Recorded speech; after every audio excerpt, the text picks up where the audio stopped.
All right, so hi Cassandra.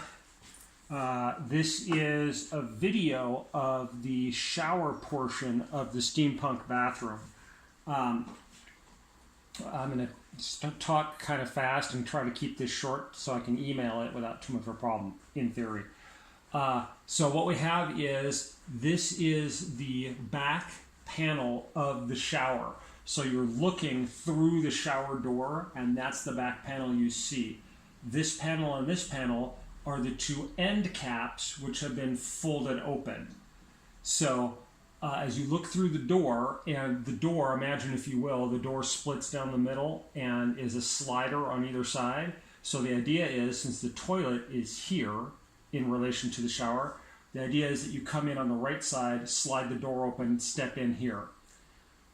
What you have is this gold bar is Americans with Disabilities style, like, grab bar, so that when you do the step over the lip at the bottom, you can hang onto the bar and not slip in the shower, things like that.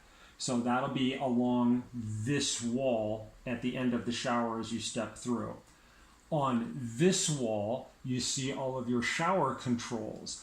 The idea is to do like 1-inch copper pipes running vertically for each of the hot and cold water and the various shower heads and whatnot, to give a real strong steampunk aesthetic, steam pipe, water pipe, that sort of thing, with some bright popping, like, copper color.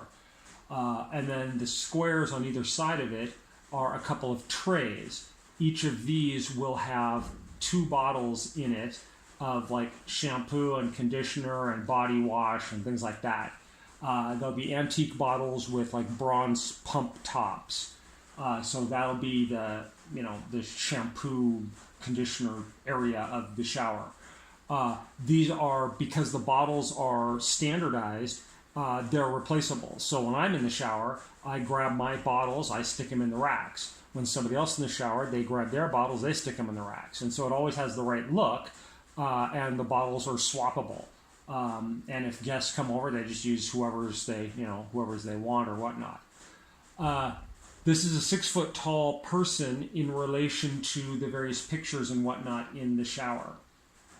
So my concept was to have a dark brick look on the bottom 3 feet, give or take.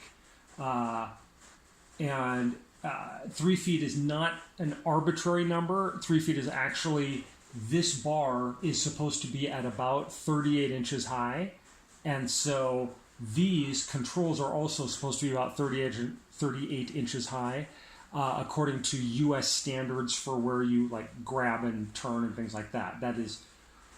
This is where people in the United States expect these to sit. That's the standard.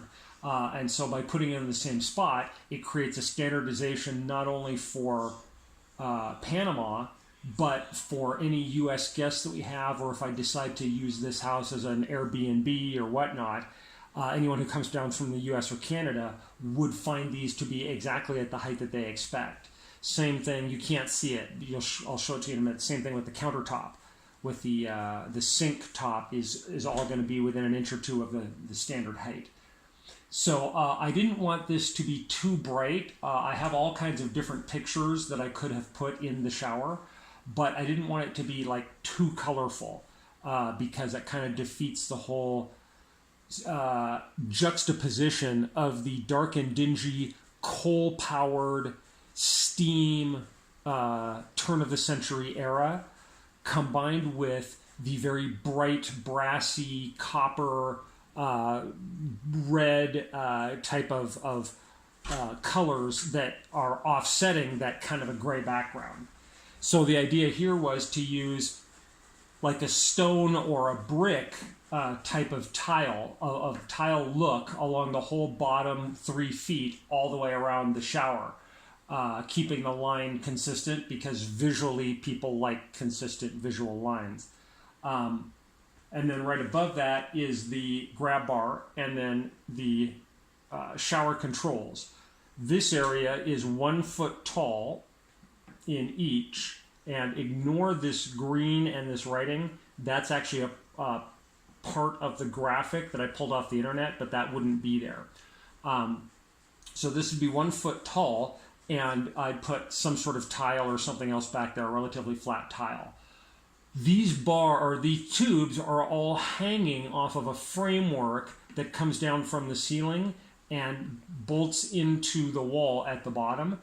That way, the tubes do not have to be anchored into the wall on the vertical. They anchor onto this harness, effectively this steel harness that is anchored at the very top of the ceiling and at the very bottom and nowhere else.